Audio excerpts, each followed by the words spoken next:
네, 반갑습니다.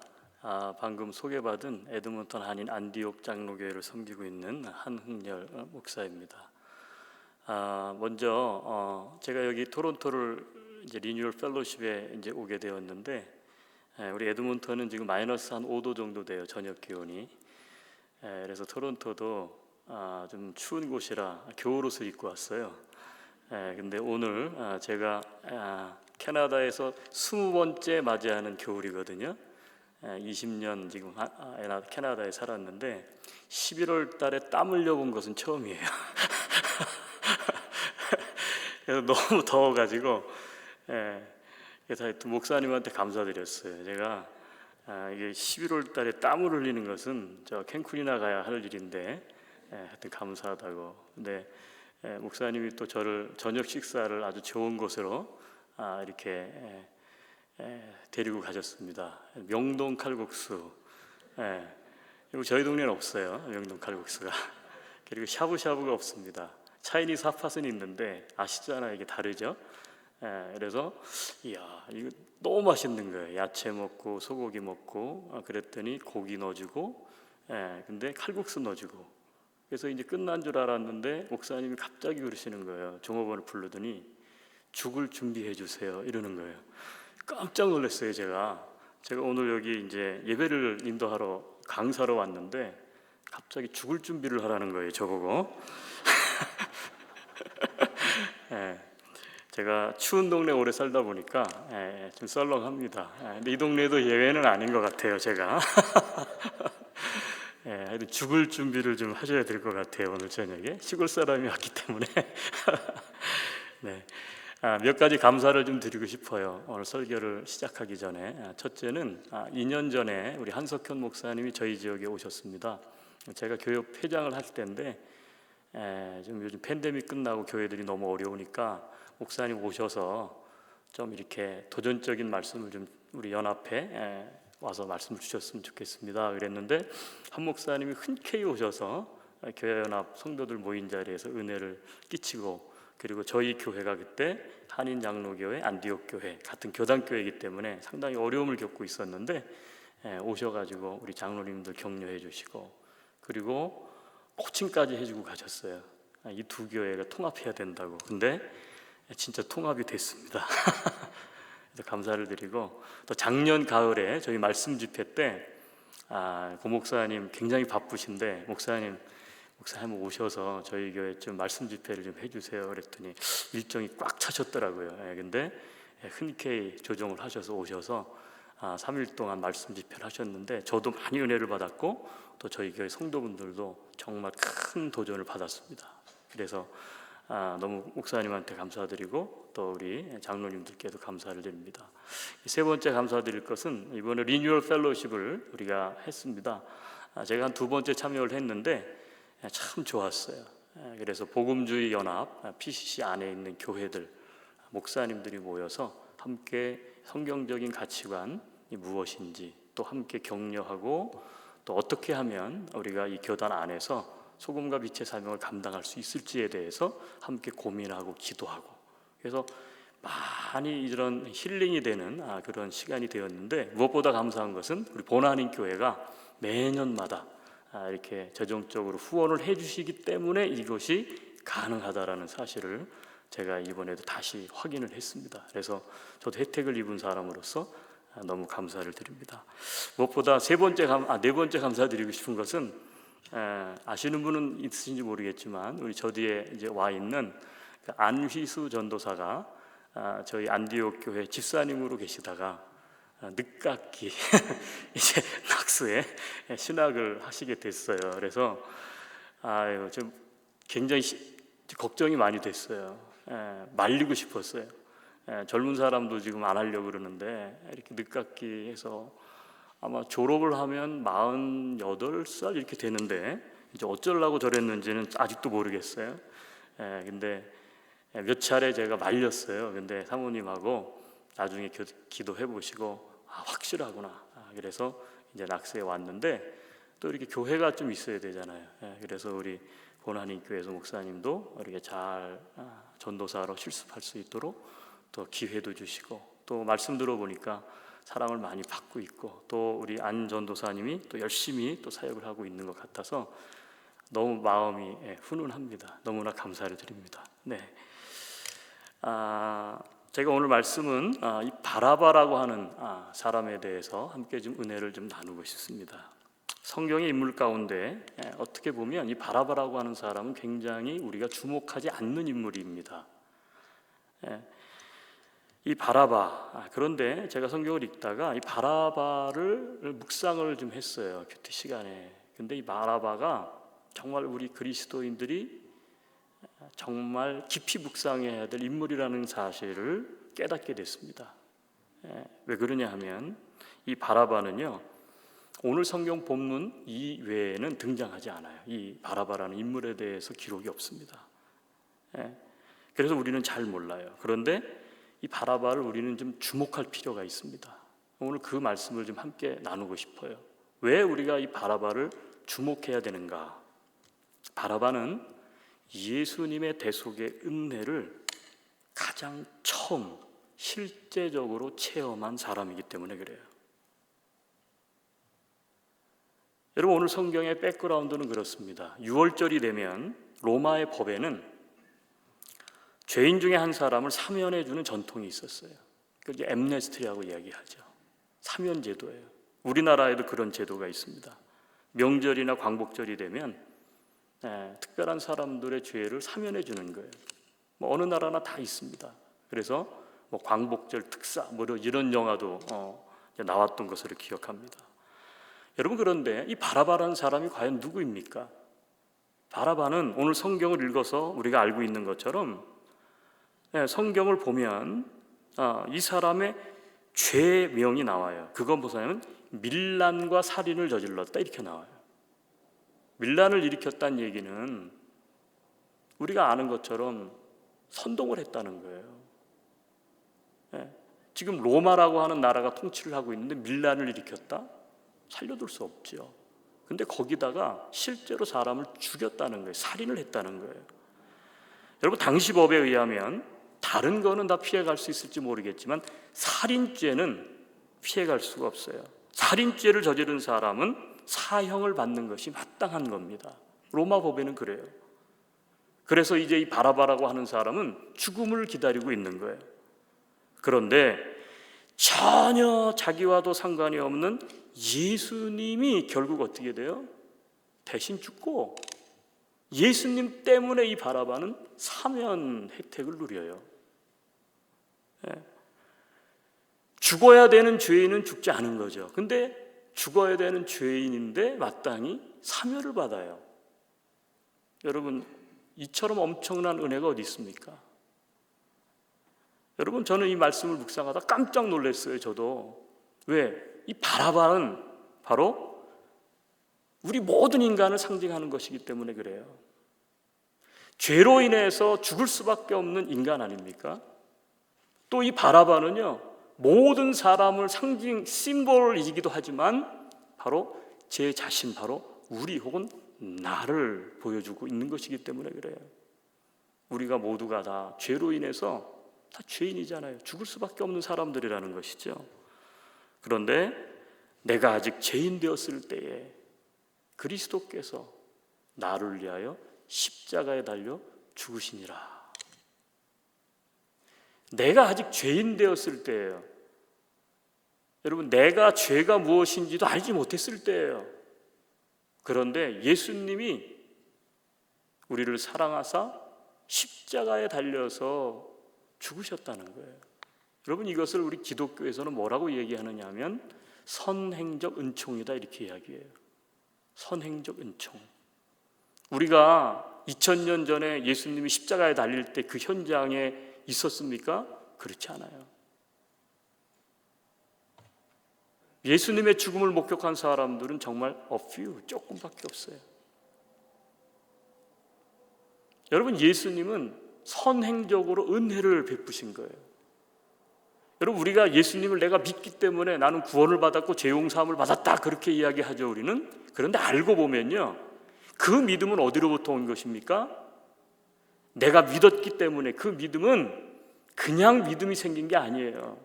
예수님께서 선행적 2000년 전에 십자가에서 아직 죄인이었고 아직 회개할 마음도 없었는데 십자가에서 나의 죄를 지시고 죽으신 은혜, 사랑을 먼저 보여주셨기 때문에 우리는 그것을 어떻게 돼요? 믿게 된 거죠. 그러니까 믿음도 알고 보면은 예수님이 믿게끔 하신 사랑 때문에 우리가 그 믿음을 믿게 된 거예요. 가지게 된 것이라는 거죠. 예. 근데 그 믿음을 가장 처음 보여주고 가장 처음 최초로 체험한 사람이 누구냐? 다름 아닌 바라바였다는 거예요. 예. 그래서요, 바라바는 우리 모든 인간을 대표하는 사람이에요. 바라바는 적어도 그 부분은 동의할 수 없다고 말할 수 있을지 모르겠지만 믿은 나 자신은 바로 바라바가 나예요. 부인할 수 없어요. 나 때문에, 나를 위해서 예수님이 십자가에서 죽으시고 죄값을 치르셨기 때문에 나는 어떻게 돼요? 사면된 거죠. 사면된 거예요. 여러분 중동 지방에 가면 성지순례 가보셔서 알겠지만 이제 광야를 지나다가 보면 광야에도 나무가 있습니다. 근데 가장 흔하게 볼 수 있는 나무가 바로 우리가 잘 알고 있는 가시나무예요. 예, 근데 이게 건조한 지역에서 자라는 나무다 보니까 가시가 아주 날카롭게 아주 메마른 땅에서 자라다 보니까 굉장히 단단한 가시나무가 있어요. 여러분 가시나무는 얼마나 예리한지요, 가시나무는 얼마나 단단한지요. 그 가시나무의 가시를요 못으로 대신 사용해요. 그 정도로 가시나무는 날카롭습니다. 여러분 그래서 예수님께서 십자가에 돌아가실 때 가시로 만든 관을 머리에다가 씌웠어요. 그게 예수님의 머리를 찔렀습니다. 피가 흐릅니다. 왜 죄 없으신 예수님께서 그 머리에 피투성이가 되어야만 했습니까? 우리가 생각으로 지었던 모든 죄를 사하시기 위해서, 우리가 머리로 지은 모든 죄를 사하시기 위해서. 여러분 예수님의 가슴에는 로마 군병들의 채찍에 맞음으로 갈기 찢겼어요. 내가 아무도 몰래 지었던 은밀한 마음속의 죄를 사하시기 위해서. 여러분 예수님의 두 손에는 대못이 박혀서 피를 흘릴 그 고통을 당하시고 돌아가셨어요. 바로 우리가 가진 이 두 손이, 이 두 손으로 행했던 모든 죄를 사하시기 위해서 예수님의 발은 대못에 박혀서 피를 흘리시고 돌아가셔야만 됐어요. 왜요? 우리가 이 발로 가지 말아야 될 곳 가고 가야 될 곳 가지 않고 불순종한 죄 때문에 내 발이 지은 죄를 용서하시기 위해서 뿐만 아니라 예수님은 옆구리에 창에 찔려서 마지막 피와 물 한 방울까지 다 흘리셨어요. 왜요? 썩어 문드러질 이 몸뚱이로 지었던 모든 죄를 깨끗하게 씻어주시기 위해서. 사랑하는 성도 여러분, 왜 예수님께서 그렇게 참혹하게 죽으셔야 되겠습니까? 바로 나 같은 죄인을 사랑하사 나의 이 머리에서부터 저 발끝까지 하나도 빠짐없이 철저하게 영원하게 대속해 주시기 위해서 예수님께서는 십자가에서 그런 고통을 받으신 거예요. 우리가 잘 알려진 맥스 루케이도라고 하는 베스트 우리 기독교 작가, 이분이 예수님의 십자가를 이렇게 정의했어요. 뭐라고 그랬느냐면 예수님을 십자가에 못 박은 것은, 즉 예수님을 십자가에다가 매달아 놓은 것은 못이 아니라 사랑이다. 예수님을 십자가에 매달아 놓은 게 not nail but love 이렇게 얘기했어요. 못이 예수님을 십자가에다 매달아 놓은 것이 아니고 사랑이 예수님을 십자가에다 매달아 놨다는 거예요. 여러분, 예수님이 누구십니까? 예수님께서요, 명령하면 풍랑도 잔잔하게 돼요. 죽은 자가 살아납니다. 예수님께서 그 십자가에서 내려오실 수 없나요? 아니요. 그럼에도 불구하고 왜 나약하게 그 십자가에서 매달려 계셨습니까? 이유는 하나예요. 못 때문이 아니라, 능력이 없어서가 아니라 예수님은 우리를 사랑하시기 때문에, 사랑의 못이 예수님을 십자가에 매달아 놓은 것이다. 그렇게 이야기를 했습니다. 여러분, 예수님의 은혜로 말미암아 우리가 나음을 입었습니다. 죄사함을 받았습니다. 바라바처럼 말이죠. 그렇기 때문에 바라바야말로 예수님의 깊은 은혜를 경험한 사람인 거예요. 최초로. 자, 그런데 우리가 오늘 성경을 쭉 읽었는데요, 18절부터 쭉 읽다가 25절까지 바라바가 어떻게 돼? 풀려나고 예수님은 이제 그 군중들에게, 로마의 병사들에게 내어줌을 당하더라. 이렇게 이제 끝나요. 자, 그런데 그 다음 절 26절 성경을 한번 다시 열어보시겠어요? 자, 26절은 무슨 이야기가 나오죠? 예수는 넘겨주어 그들의 뜻대로 하게 하니라. 그리고 26절에는 성경이 이렇게 시작이 됩니다. 그들이 예수를 끌고 갈 때에 시몬이라는 구레네 사람이 시골에서 오는 것을 붙들어 그에게 십자가를 지어 예수를 따르게 하더라. 그냥 읽을 수 있는데요, 제가 이 성경을 이렇게 묵상하다가 26절 부분에 딱 와서 깜짝 다시 한번 놀랐습니다. 그게 뭐냐면, 가만히 있어봐. 구레네 시몬이라는 사람은 한마디로 말하면 십자가를 지기 위해서 그 직분을 수행할 준비가 되어 있는 사람이 아니에요. 그냥 지나가던 길이었어요. 그런데 요즘 말로 재수가 없었어요. 갑자기 예수님이 쓰러지고 십자가를 지고 갈 힘이 없는 것을 알게 되니까 군병들이 지나가던 사람을 붙잡아다가, 자, 네가 져, 억지로 지고 가게 했다는 거예요. 그러니까 시몬의 입장에서 보면 황당한 것이죠.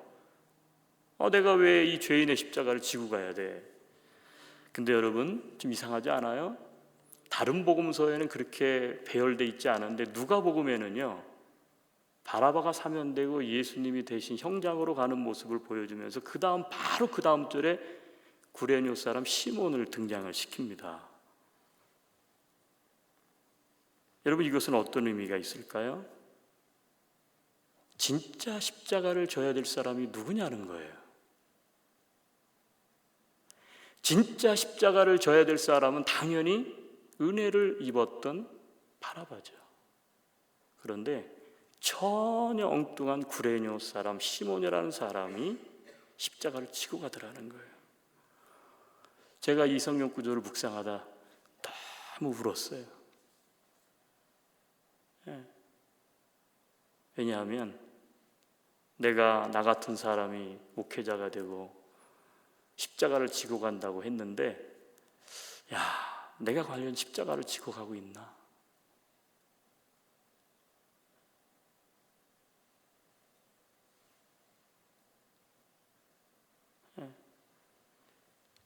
여러분, 오히려 죽었어야 하는데 예수님으로 말미암아 죽음에서 생명을 얻었다면 그 십자가는 바라바가 좀 지고 가야 되는 거 아닙니까?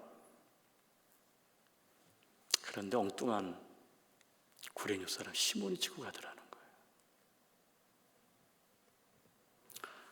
사랑하는 여러분, 우리에게도 이러한 모습이 있는 것 같습니다. 우리가 어떻게 구원을 받았습니까? 우리가 어떻게 예수님을 믿게 되었습니까? 그런데 시간이 흘러가면서 우리는 그 감격도 사그러들고 그 은혜도 감사할 줄 모르는, 어떻게 보면 십자가를 지고 가는 것이 아니라 십자가를 잊은 사람,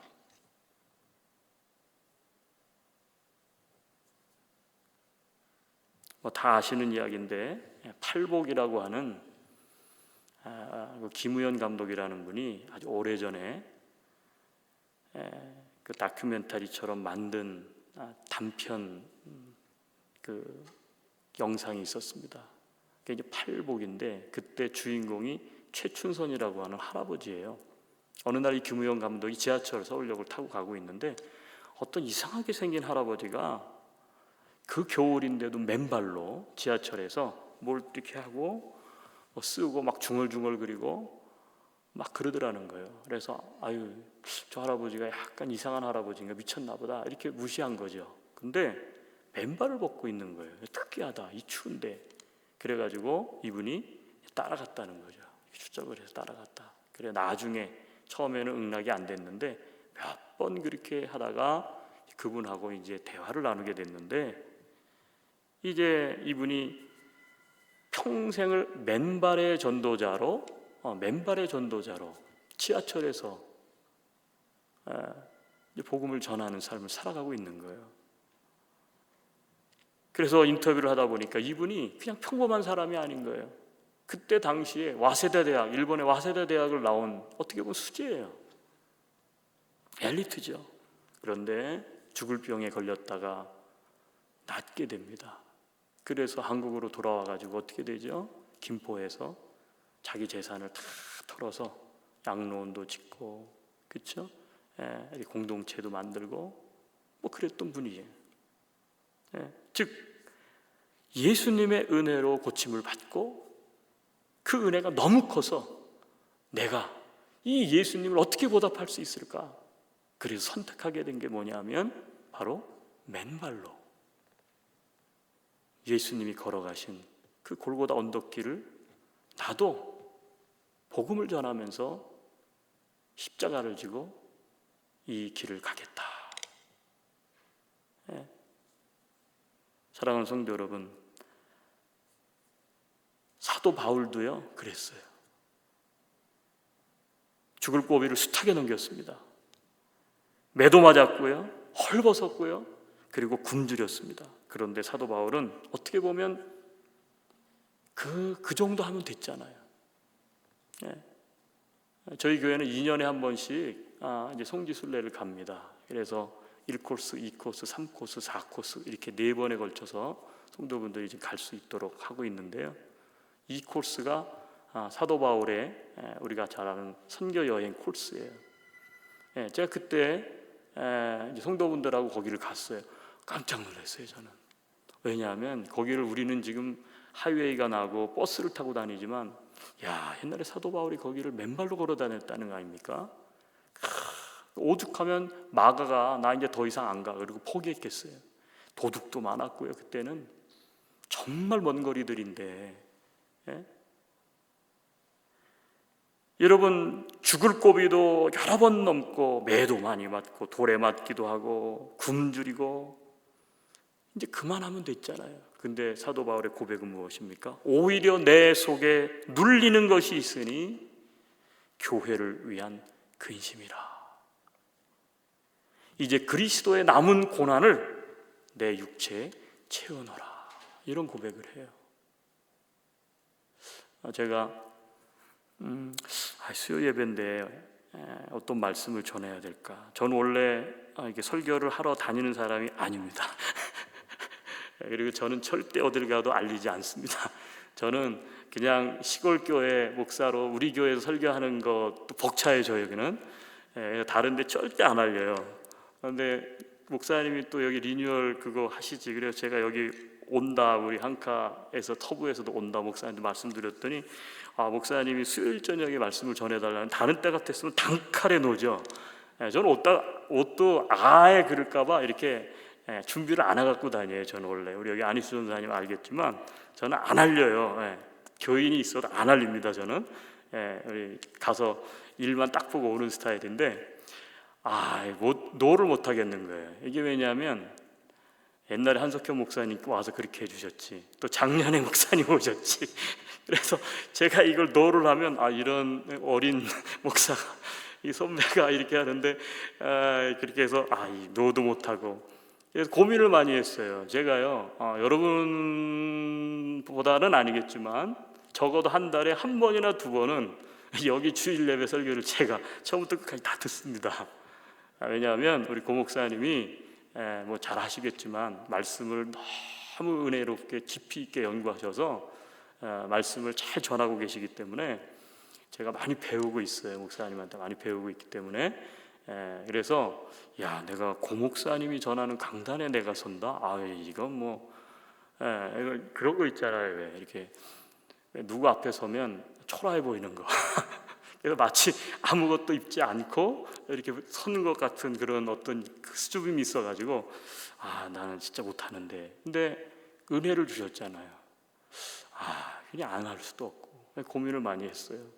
그러다가 이 말씀을 이렇게 했는데 오늘 와서 보니까 이번 주일에 우리 사역자 이제 헌신하는 날이라 그래서 하나님께서 비슷한 말씀은 이렇게 연결해 주셨구나.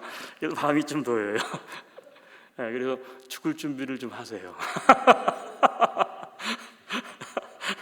네, 여러분 진정 예수님의 그 깊은 은혜를 체험했다면, 그렇다면 이제는 우리는 그 십자가를 지는 사람이 되어야 됩니다. 그런데 십자가를 지는 사람은 두 가지 유형의 사람이 있다는 것을 발견했습니다.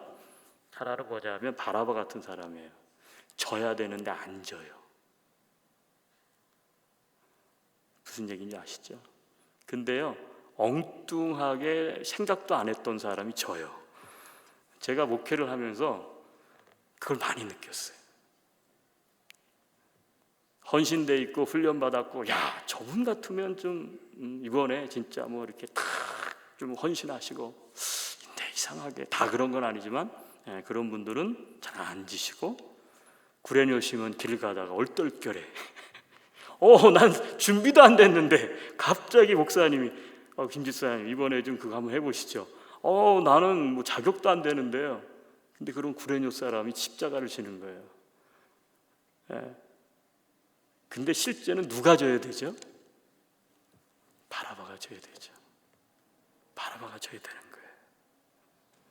사랑하는 성도 여러분, 이제는 우리도 그 십자가를 지는 사람이 되어야 됩니다. 그의 몸된 교회의 지체들을 사랑하고 섬기며 교회를 위해서 우리가 좀 죽는 거예요.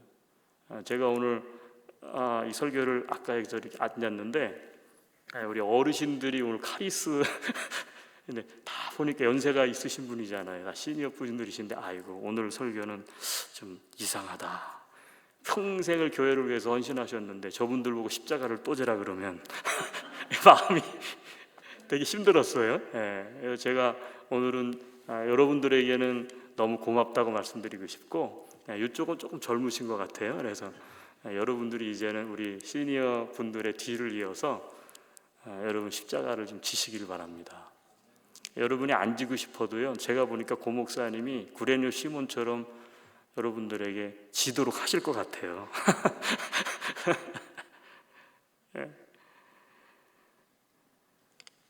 여러분, 하나님은 이런 사람을 찾고 계세요. 우리가 은혜를 받았다고 하지만 누가 자신의 야망을 내려놓을 것인가?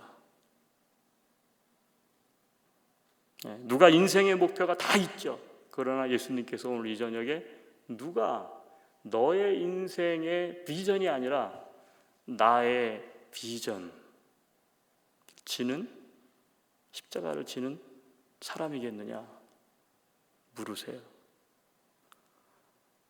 전 안디옥 교회를 20년 전에 왔습니다. 제가 와봤더니 우리 안희수 전도사님이 청년으로 계셨어요.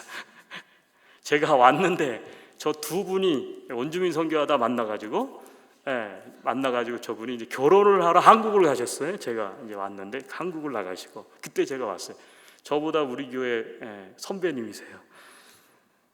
그리고 이제 비즈니스를 전공하시고 학교를 졸업하고 그리고 이제 호텔 쪽에서 일도 좀 하시고 경험을 쌓고 또 코라라고 하는 우리 프랜차이즈 음식점 너무 잘하셨어요.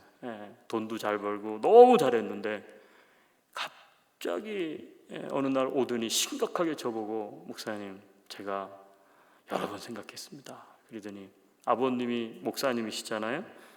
고신축 목사님이신데 고생하시는 걸 너무 많이 봐가지고 형님이 이제 목사를 해야 되고 본인은 아니다 이렇게 생각을 하셨대요. 그랬는데 느닷없이 목사님 여러 가지 생각을 했는데 더 늦기 전에 제가 아무래도 신학을 시작해야 되겠습니다. 깜짝 놀랐어요. 우리 집사님이시고 우리 유수부장도 하시고 우리 교회에서 절대적으로 필요한 분인데 또 사업도 잘하시고 돈도 잘 버는데 갑자기 신학을 하러 가신다는 거예요. 나이도 적지 않은데. 처음에 제가 마음속에 드는 생각은 이건 아니지 이렇게 생각을 했어요.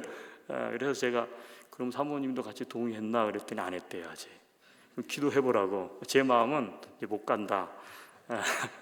우리 지금 이렇게 교회도 당신 같은 사람이 필요하고 그래서 지금 더 우리 교회 앞으로 이제 리더가 돼야 되는데 시작을 하러 가면 어떻게 해 그렇게 속으로 생각을 하고 그랬는데 계속 기도해오고 또 기도. 나중에 와갖고 아내가 허락했습니다. 이렇게 얘기를 하시는 거예요.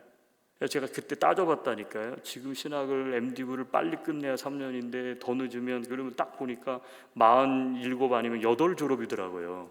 이야, 제가 33살에 한국에서 담임을 했거든요. 48살에 도대체 어디를 갑니까? 부교육자로 받아주기를 하겠어요. 나이 든 사람을. 지금 걱정이 많아요. 근데 하나님께서 제가 기도를 했는데 하나님께서 제 마음속에 딱 이런 생각을 주신 거예요. 야, 청년 사역을 하고 유학생으로 왔던 사람이 캐나디안 커뮤니티 안에서 잘 졸업하고 좋은 레스토랑 운영해서 성공적으로 잘하고 있고 그런 사람이 또 하나님 앞에 십자가를 지고 가겠다고 하는데 그 하나님 주신 말씀은 어떤 말씀이냐면 야, 너희 교회의 자랑이지. 그렇잖아요. 축복이죠. 생각을 바꿨어요. 우리 교회 꼭 붙잡아둬야 되는 사람이고 필요한 사람인데 하나님은 반대로 우리 교회 자랑이라는 거예요. 진짜 자랑입니다. 이제 앞으로 어깨가 엄청 무거울 거예요. 저분이 제가 이 설교하고 왔기 때문에. 유학생 사이에서 유학생들이 오는 목적이 뭐예요? 자기 인생의 플랜을 갖고 오는 거 아니에요. 인생의 비전을 갖고 오는 거잖아요. 그런데 주님을 만나고 변화되어서 자신의 야망을 위해서 예수님이 필요한 인생을 살아간 것이 아니라 반대로 내 야망이 있고 나는 내 가야 될 길이 있지만 예수님의 비전 때문에 내가 십자가를 지고 그 길을 가겠습니다. 이런 사람들이 나와줘야 되는 거죠. 여러분, 교회는 그래야 되는 거예요. 오늘날 교회가 왜 문제가 있나 제가 목회를 해보니까요, 다 자기 자신의 야망 때문에 예수님을 찾는 사람들이 너무 많아요. 물론 그러다가요 어떻게 돼요? 예수님 때문에 자기 자신의 비전이 바뀌어야 되는 거죠. 근데 그 바뀐 사람들은 많지 않다는 거예요. 근데 우리 안희수 전사님이 저기를 가더라고요. 다 반대했어요. 다 충격이었어요. 지금 나이 들어서 도대체 어떻게 하려고 그러냐. 근데 저희 안디옥 교회 자랑입니다. 자랑이에요. 보배예요. 제가 오늘 설교를 준비하면서 아까 앉아서 찬양을 부르는데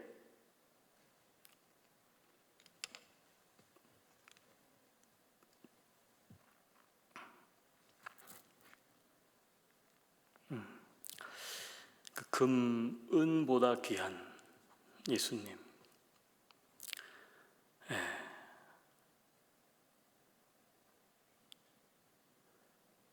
여러분, 세상 사람들이 바라바처럼 예수님의 은혜를 잊고 살아갑니다. 세상 모든 이 세속화된 세상이 선행적 은총을 베푸신 예수 그리스도를 부인합니다. 떠나갑니다. 그러나 이 마지막 시대에 주님께서 찾으시는 사람은 십자가를 지는 사람입니다. 사람 많지 않을 거예요. 점점 좁은 문 좁은 길일 거예요. 그런데 하나님의 나라는 그런 사람들을 통해서 이 마지막 시대에 하나님의 나라가 이 땅 가운데 여전히 세워져 가는 줄 믿으시기를 바랍니다. 일본에 가면 야쿠자 조직이 있다 그러잖아요. 조폭. 근데 유지라고 하는 사람이 있었습니다. 야쿠자예요. 근데 부인이 한국 사람이에요. 예수를 믿는 분이에요. 이 남편 유지를 위해서 얼마나 헌신적으로 이 남편을 섬겼는지 이 야쿠자였던 이 유지라고 하는 일본 사람이 깡패가 조폭이 변한 거예요. 예수를 믿었어요. 그리고 어떻게 됩니까? 예수님의 은혜를 체험하고 나니까 지난날에 자기 자신이 너무 죄가 많은 거예요. 그래서 깊은 회개하는 마음으로요, 자기처럼 변화된 또 다른 야쿠자 사람들과 함께 고난주간과 부활절이 되면 일본 거리에 나무로 만든 십자가를 지고 십자가 행주를 벌여요. 그리고 그걸 가지고 일본 전체를 이렇게 순회를 합니다. 영화로도 나왔죠. 제목이 뭐였을까요? 바로 미션 바라바였습니다. 미션 바라바. 죽어야 되는데 자기는 죄에서 사면을 받았고 예수님이 되게 대신 십자가에서 죽으시고 그 은혜 때문에 성경에 읽어봐도 바라바는 그 은혜를 갚지 않은 거예요. 내가 은혜를 기억하고 바라바가 되어서 구레냐 시몬이 아니라 내가 그 십자가를 지겠다. 깊은 은혜를 체험한 사람은 주님의 십자가를 지고 갑니다. 비록 좁은 길일지라도. 오늘도 주님은 바로 그러한 새로운 제2의 바라바를 찾고 계십니다. 우리 같이 한번 찬양하고요, 우리 한번 같이 기도하는 시간 좀 가졌으면 좋겠습니다.